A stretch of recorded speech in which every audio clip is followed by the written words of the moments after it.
श्रीनिधि बहुत दुखी होकर कुएं में कूदकर जान लेने का फैसला लेती है।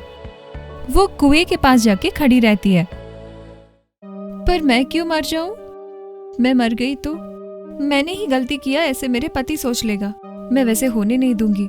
जब तक मैं जीवित हूं तब तक सच क्या है उसे पता चलने के बाद ही मर जाऊंगी। ऐसे सोचकर अपने मैके में चली जाती है।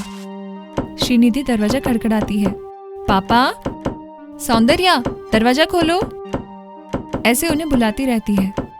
अंदर से सौंदर्या हाँ कहकर दरवाजा खोलती है। सामने श्रीनिधि को देखती है। दीदी, इतने रात को क्यों आई? कोई झगड़ा हुआ क्या घर में? ऐसा कुछ नहीं है, मेरे सास और पति घर में नहीं है। मुझे डर लगा और मैं ऐसे आ गई। और सौंदर्या, तुम्हें पता है मैं गर्भवती हूँ। हमें पता है दीदी, तुम्हारे हालचाल हमें किसी न किसी से पता चलता रहता है। दीदी, तुम अच्छी हो ऐसे कोई ना कोई बोलते ही रहता है, पर वो कहाँ तक सच है तुम्हें ही बोलना है। मुझे क्या, मैं तो बहुत खुश हूँ। वैसे भी पिताजी कहाँ है? पिताजी का तबीयत बहुत खराब है दीदी, वो अभी भी बीमारी से आराम कर रहे हैं। सौंदर्या के वैसे बोलते दोनों पिताजी के पास जाते हैं।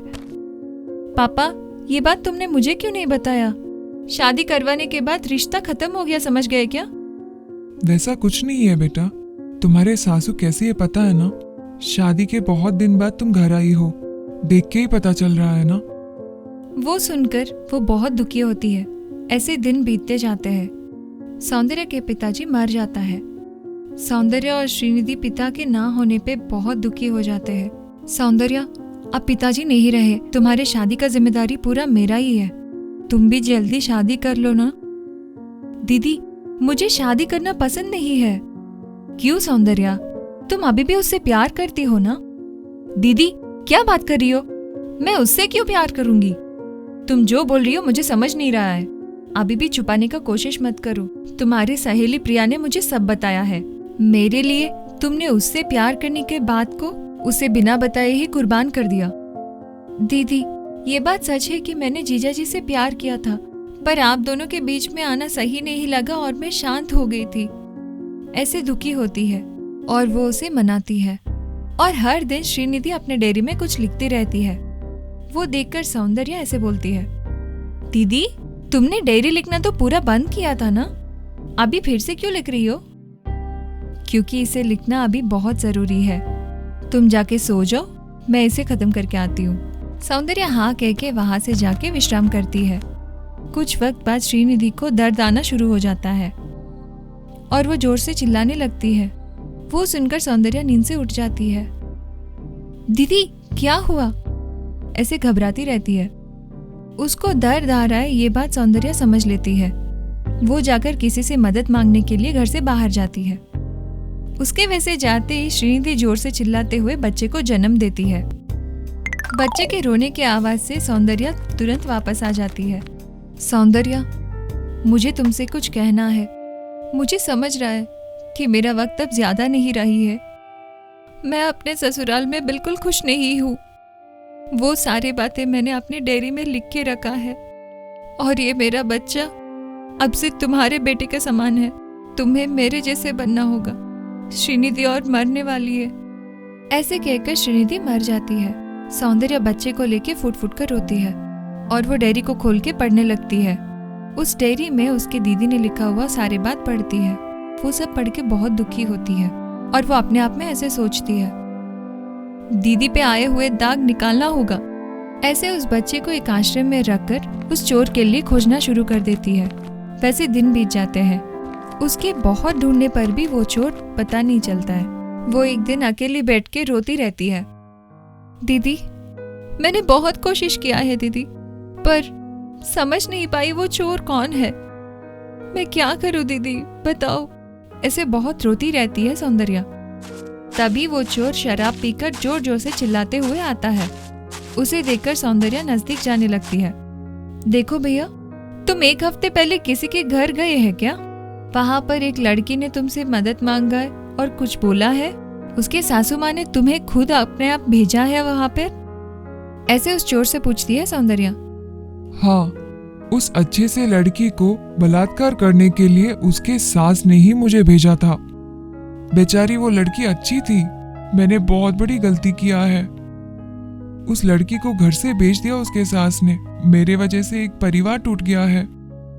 मैं चोर नहीं हूँ, मैं इंसान ही नहीं हूँ। ऐसे शराब पीकर वो पूरा सच बोल देता है सौंदर्या को। वो बात सुनकर सौंदर्या बहुत खुश हो जाती है। चलो कोई नहीं, अब तुम्हें जाकर मेरे जीजा जी को सच बोलना पड़ेगा। मेरे साथ चलो, तुम्हारे वजह से एक परिवार फिर से एक हो जाएगा। जरूर आऊंगा मैडम, चलिए चलते हैं। ऐसे कहता है और उस दिन सौंदर्या उसे कुछ कहकर दूसरे दिन सुबह जाने के लिए मना लेती है। उसके लिए वो हाँ करता है और वो दिन बीत जाती है। और दूसरे वाले दिन सुबह उस चोर को लेकर उसके जीजा जी के घर के पास जाती है। उसके जीजा जी अपने गाड़ी में तभी वहाँ पे पहुँचता है और वो चोर उस गाड़ी के सामने खड़ा रहता है। अंदर से श्रीहरि बाहर आकर उसके सामने खड़ा रहता है। क्या है, तुम्हें दिख नहीं रहा है क्या? मरने के लिए मेरा ही गाड़ी मिला?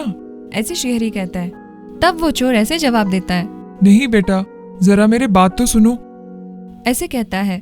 तब सौंदर्या वहाँ पे आती है। जीजा जी, पहले उसके बात तो सुन लीजिए, आपको पता चलेगा गलती किसका है। तब वो चोर सारा सच श्रीहरि को बताता है। वो सुनकर श्रीहरि बहुत दुखी हो जाता है। उसके बाद सौंदर्या उससे ऐसे कहती है, आपकी बहुत धन्यवाद है, अब आप जा सकते हो। ऐसे सौंदर्या कहती है और वो चोर वहाँ से चला जाता है। उसके बाद सौंदर्या उसके जीजा जी से ऐसे कहती है, जीजा जी, अब तो पता चला कि सच्चाई क्या है, किसका गलती है और क्या है। वो सब दीदी ने इस डायरी में लिख के रखा है, पढ़ो। कहते हुए डायरी देती है। वो उस डायरी को खोलकर पढ़ने लगता है। बहुत रोता रहता है। भगवान समान मेरी बीवी को शक किया मैंने। अब मेरी बीवी कहाँ है? जल्दी मुझे वहाँ ले जाओ सौंदर्या। अब कहाँ रही जीजा जी, मेरी दीदी बच्चे को जन्म देते ही मर गई। हे भगवान, ये क्या हो गया? मेरे वजह से मेरी बीवी मर गई। सौंदर्या, कम से कम मेरे बच्चा कहाँ है वो तो बताओ। मेरे बच्चे को मेरे साथ रहने दो। सौंदर्या हाँ कहकर उस बच्चे के पास लेकर जाती है। उस बच्चे को उसके जीजा जी के हाथ में देकर ऐसे कहती है, जीजा जी, मेरी दीदी मरने से पहले उसका एक ही इच्छा थी, उसके ऊपर आया दाग को मिटाने का। अब वो मिट गया है। अब ये बच्चे को मेरे घर लेके जाती हूँ। आपके घर लेके गए तो आपके माँ इस बच्चे का भी जान ले लेगी। वैसे होने नहीं दूंगी। आपके माँ को मुझे सबक सिखाना है। मैं ही श्रीनिधि बनकर घर आ जाऊंगी। आप चले जाओ। ऐसे एक प्लान बताती है उसके जीजा जी को और वो भी हाँ कहता है। घर चला जाता है श्रीहरि। थोड़ा वक्त तो लगता है। वहाँ पर उसके माँ से वो ऐसे कहता है, माँ, श्रीनिधि सड़क पे दिखी एक बच्चे के साथ। हम दोनों का बहुत बड़ा झगड़ा हुआ। वो सब देखकर एक पुलिस वाले ने हम दोनों को हॉस्पिटल ले जाकर बच्चे का डीएनए टेस्ट करने का बोला। तब सच सामने आ जाएगा कि पिता कौन है और बच्चा किसका है। और कोई चारा नहीं थी तो जाना ही पड़ा। दोनों का टेस्ट किया था और पता चला कि वो बच्चा मेरा ही है और मुझे समझ नहीं रहा क्या करूं। उनको धूल छटाकर घर आ गया। जरूर वो पुलिस अफसर मेरे बीवी और बच्चे को लेकर घर आ जाएगा। और वो बात सुनकर उसकी माँ मन में ऐसे सोचती है, मैंने जानबूझकर उसे घर से निकाला तो अब क्यों वापस आने लगी है वो, अब मैं क्या करूं। ऐसे वो सोचती रहती है। तभी उनके प्लान के हिसाब से एक नकली पुलिस ऑफिसर को लेकर सौंदर्या श्रीनिधि बनकर उनके घर आने लगती है। पुलिस अफसर ऐसे बोलता है, भागने की कोशिश मत करो, अपनी बीवी और बच्चे को अपनाओ, नहीं तो गृह हिंसा कानून के हिसाब से केस में डालकर सलाखों के पीछे डाल दूंगा। ऐसे कहकर पुलिस वहाँ से चला जाता है। उसकी माँ पुलिस की बातों से बहुत घबरा जाती है। माँ, घर में काम वाली नहीं है ना? समझो कि काम बाई आई, बिना देखे छोड़ दो। ऐसे कहकर श्रीहरि अंदर चला जाता है और वो बहू सासू माँ से ऐसे कहती है, देखो सासू माँ, अब तुम्हारे नखरे नहीं चलेंगे। देखा ना, पुलिस अफसर आया, मेरे बदन पे खरोश भी आया तो तुम सलाखों के पीछे चली जाओगी, खबरदार। सास अपने बहू की बातों से गुस्से में देखती रहती है। सुनो, गुस्सा करने का जरूरत नहीं है। जो काम मैं करती हूँ उससे परेशान होके तुम अपने मायके के पास चली गई कुत्ते जैसे। इतने दिन बाद यहाँ पे आई हो, अब जीत तुम्हारी होगी या मेरी, देख लेते हैं।